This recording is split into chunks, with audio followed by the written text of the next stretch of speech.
So, I never really read a whole lot, really, period.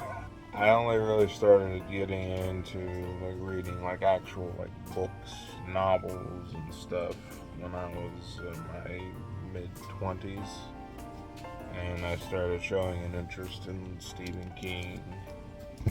I'm reading Salem's Lot right now. I also found a great interest in Clive Barker's Books of Blood. I love Clive Barker. And Harlan Ellison. This is my favorite author of all time. It's one of my favorite books of all time. I'm holding in my hand a Harlan Ellison porn book. I even wrapped it in plastic, which is not the usual methods, but I made it work. I don't really find things that engaging anymore. I don't really enjoy watching TV as much as I used to. Like movies still. I do watch movies. I used to be a big gamer. But gaming kind of just, fell through the cracks too. But there's still a few games I'll play. I've been playing the remastered version of Dark Souls soon. But yeah, I haven't really talked that much about my reading habits, or the fact that I write. I actually do a lot of writing, to the extent that I'm wanting to become a novelist, with the IST. I want to write novels. For some reason, my beard is just pointed this way. My beard, am I crazy?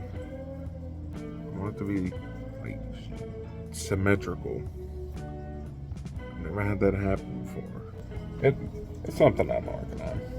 But also I have a lot of things to say about some of the stuff I read. Lately I've been reading this John Saul book, and it's he's somewhere in between Dean Koontz and Stephen King, not in talent but in scenarios. This book is about a serial killer who possesses a woman's husband. This one's about a guy who likes to do stuff with babies. But this one was just going to be me kind of giving a few tips and tricks, to those who might be kind of like me. You didn't really do a whole lot of reading when you was a kid because you was too busy watching Dragon Ball Z and pro wrestling and playing, Grand Theft Auto 3 and Vice City. A lot of the problems I had with reading were just a lack of practice. There was a time when I thought I was a dyslexic because I had such trouble sitting down and just reading comprehensively without getting a badass headache. But I was just severely out of shape mentally.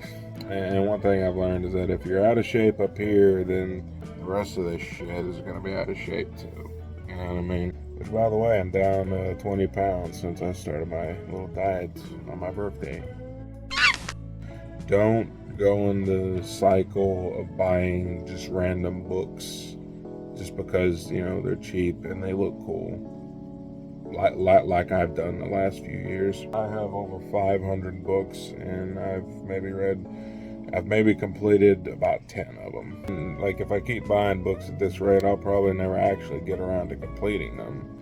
So try to resist the urge of just going on book buying sprees. If it looks like a cool book, or if it seems like a classic, look at this. Look at this crap. Wizard of Oz. I might read it. I probably won't, but I would still like to maybe thumb through it. Oil. Now, I love the movie There Will Be Blood, but the actual book, it looks boring. James and the Giant. I'm never gonna read this. I'm just gonna tell you right now. Ken Follett books. They're probably good. Never gonna read it. Atlas Shrugged. I hear a lot about that one. And what's it about? Astounding story of a man who said that he would not stop the motor of the world, and did. Tremendous in scope, breathtaking in suspense. I don't know. It sounds good. Look how thick it is. Look how tiny the print is. I might read one page of that and get tired and fall asleep. And it's not even the book's fault. It's my fault. I bought this book because it looked cool rather than I ever had intentions of reading it. But then you also got some cases where you buy books that you might not read, but whenever you do, you get a good old laugh out of it. For instance, one of the best ones, Crossing Over with John Edwards. What a douchebag smile. Yeah, I've given people false hope and ripped them off of their money for decades. Fuck you, John Edwards. Oh, the classic. Oh my God! If you've never read it, just get some wine or some beer, whatever you like to drink. Take your edibles and just sit back and have a riot. This is one of the funniest books I've ever fucking read. This book is kind of certainly a we'll call it a dark comedy. Fuck this book and anyone who likes it. So yeah, I read stuff and buying books for the sake of buying them, and because they're so affordable, right? But then you miss out if you do that. You just carry more books than you're ever gonna actually read, and you probably don't want to read. Just focus on what you know you're gonna want to read, and keep those books around. Jurassic Park by Michael Crichton, my favorite movie of all time, and the book is really terrific too. Pick an author and kind of read them. If you like an author enough and you want to read more of their stuff, then start there. There's nothing wrong with that. Better than cluttering up your library with a bunch of bullshit like this. Speed reading. This one's about speed reading. Don't fucking do it. Don't waste your time watching videos of douchebag entrepreneurs who, got rich off of convincing people on the internet that they were rich and that you should pay them money so they can help you get rich too. Yeah, fuck that. It is physically impossible for a person to read as many books as these guys claim. Some guys say, yeah, I read a book a day. Like, well, what books are you reading? Like, how? You're not reading Atlas Shrugged in a fucking day, I promise you that. College professors, like, I've heard of one averaging 2 books a week. And that's full comprehension. That's sitting down, reading, and those are the smartest people in the world. What speed reading is just you just kind of, we'll use John Edwards, you kind of just skim through the whole fucking thing, getting the vaguest idea of the line. Well, you can say you've read it. Nothing about it that makes sense. It's complete vanity fuel of people who just want to say, well, I've read these books, I've read this many books, and it's like, bitch, it doesn't matter how many books you read. What matters is what books you read. Read, War and Peace, and even then it's like, well, what's the point of skimming through it if you don't even know what the fuck you've read at the end of the day? No, books are supposed to be digested. It's the same as speed eating. You're just shoveling shit in. It's bullshit. Read at your own pace.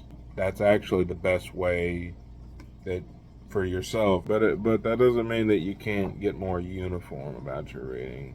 Because one of the things that happens when you're a bit on the dyslexic side, or at the very least out of shape like I was, is that you can come up with little ways to kind of make it easier. I will take my finger and just kind of, like, all I'm doing is letting my finger guide my eyes, and the pace of my finger is the pace that I set for my eyes and how much time I got to read this. It's kind of like if you're watching a movie and you got subtitles on and you got to read them real fast and then look back up at the action that's happening. It's similar, and it definitely kind of teaches you to develop more of a uniform, habit. That's more a matter of precision. Remember in Shooter, he told him slowness is precision, and precision is speed.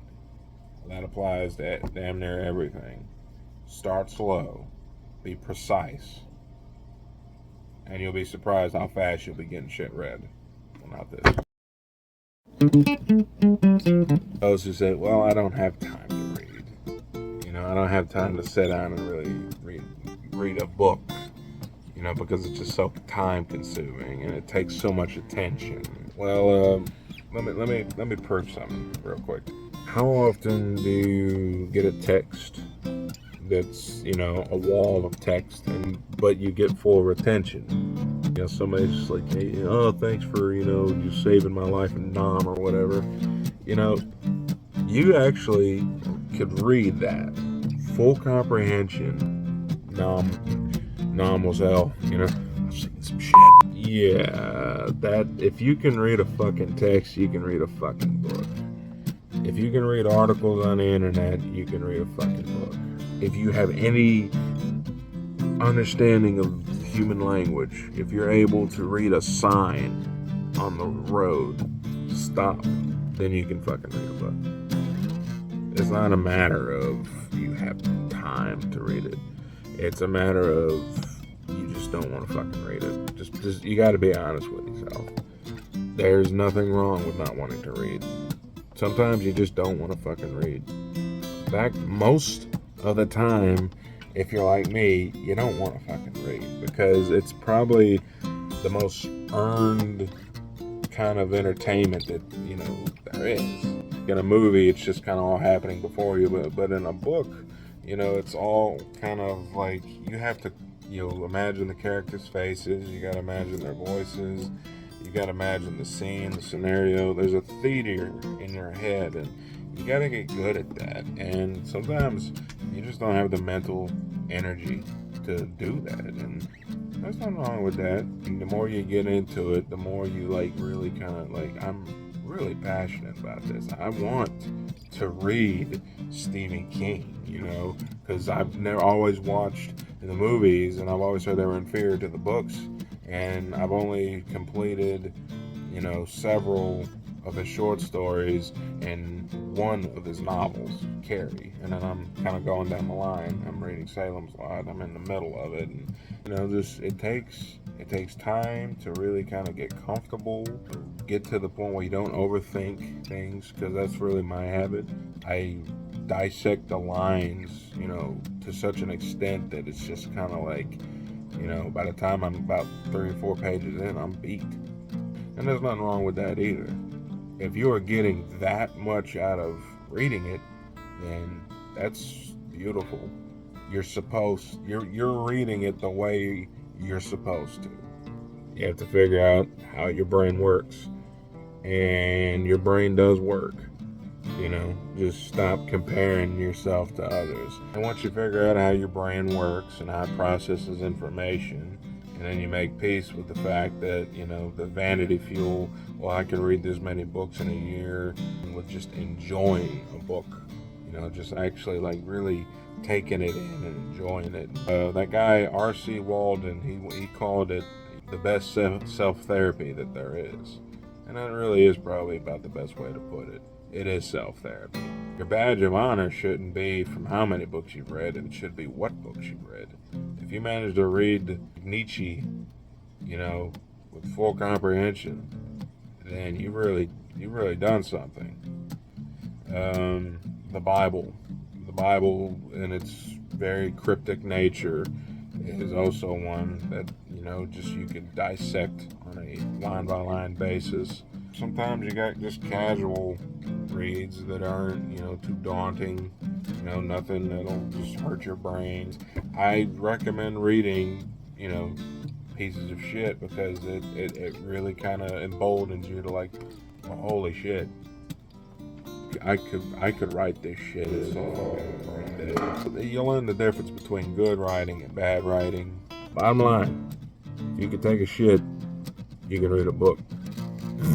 So yeah, I hope you enjoyed the video, or if you didn't, I'm sorry. Yeah, I'd like to do more videos talking about, you know, writing and reading and, you know, and other things to that effect.